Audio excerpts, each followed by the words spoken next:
عشق رسول کا اگر آپ کو منظر دیکھنا ہے تو ابو بکر صدیق اکبر کی زندگی کو دیکھ لیں۔ کون ابو بکر صدیق اکبر ہیں؟ وہی جن کی خلافت کو مولا کائنات نے بھی دل سے تسلیم کیا۔ سبحان اللہ۔ اور میرے نبی علیہ السلام نے ایک حدیث میں ارشاد فرمایا، جس کو اعلیٰ حضرت نے اپنی کتاب نقاء الصلافہ فی احکام البیعۃ والخلافہ کے اندر ذکر فرمایا ہے۔ سرکار فرماتے حضرت علی سے، سألت ربی ثلاثا ان یقدمک یا علی فابى اللہ علی الا تقدیم ابی بکرین۔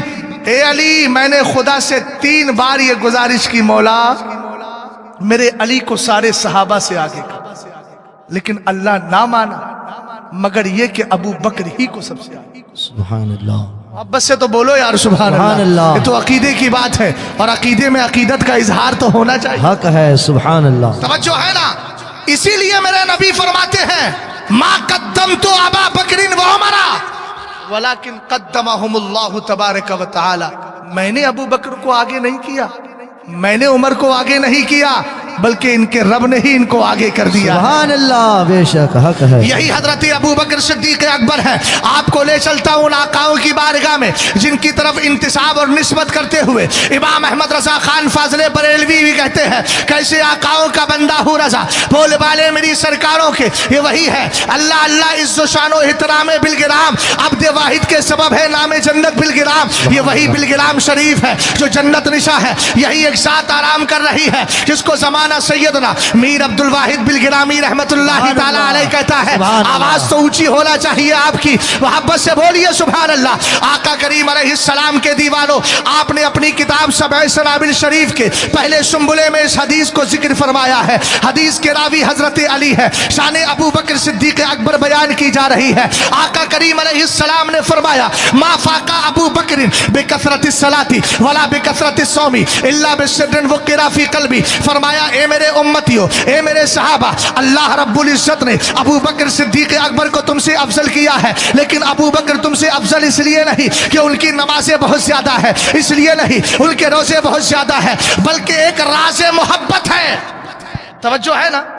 سرکار نے فرمایا مگر راز محبت جو ابو بکر کے سینے میں رکھ دیا گیا۔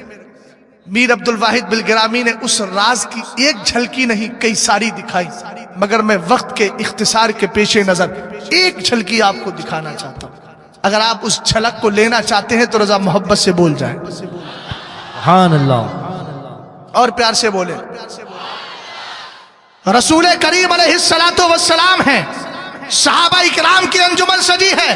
میرے نبی نے فرمایا، اے میرے صحابہ، میں ہجرت کر کے مکہ شریف سے مدینہ شریف چلا جاؤں۔ ایک سادہ سا جملہ ہے۔ میں کہوں کہ ابھی تقریر کرنے کے بعد ٹرین پکڑ کے بمبئی چلا جاؤں گا، آپ کیا سمجھیں گے اس کا مطلب؟ یہی نہ کہ مفتی صاحب تقریر کرنے کے بعد گھر چلے جائیں، یہی بلا تشبیہ و تمثیل۔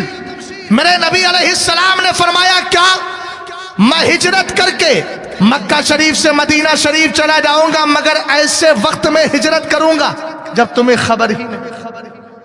ایک جملہ بول دیا گیا، صحابہ اکرام بیٹھے ہیں، مولا کائنات ہے، حضرت عثمان ذو النورین ہے، حضرت عمر فاروق اعظم ہے، حضرت ابو بکر صدیق اکبر ہے، صحابہ اکرام کی جماعت ہے۔ سب اٹھنے کے بعد اپنے اپنے گھر چلے گئے۔ چند دن کے بعد میرے نبی کی بارگاہ میں رات کے وقت میں جبریل امین آ جاتے ہیں علیہ الصلوۃ والسلام۔ سارے فرشتوں کے سردار آتے ہیں، جن کا مقام صحابہ سے بھی افضل ہے، جن کا مقام ابو بکر صدیق اکبر سے بھی افضل ہے۔ یہ بات ذہن میں رہنا چاہیے، اس لیے کہ یہ رسول ملائکہ میں ہے، اور رسول غیر رسول سے افضل ہوتا ہے۔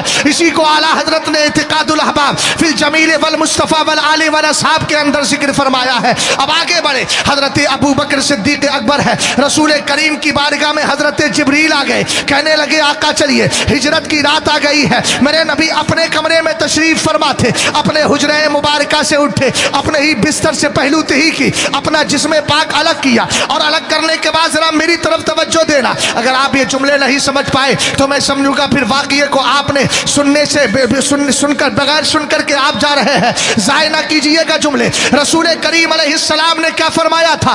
ایسے وقت میں ہجرت کروں گا جب تمہیں خبر ہی نہیں ہوگی۔ سرکار علیہ السلام کی بارگاہ میں جبریل آئے، کہنے لگے آقا چلیے ہجرت کی رات آ گئی ہے۔ میرے نبی علیہ السلام اپنے بستر سے اٹھے، اٹھنے کے بعد آپ نے جیسے ہی دروازہ کھولا، کیا دیکھا؟ ابو بکر صدیق اکبر کھڑے.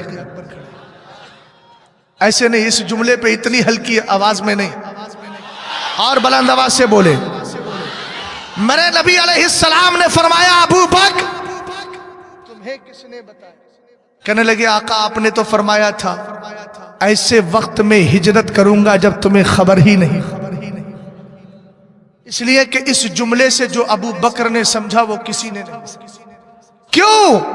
الا بسر فکر فی قلبی، وہ راز محبت ہے جو ابو بکر کو سارے صحابہ سے افضلیت کا تمغہ دے رہا ہے.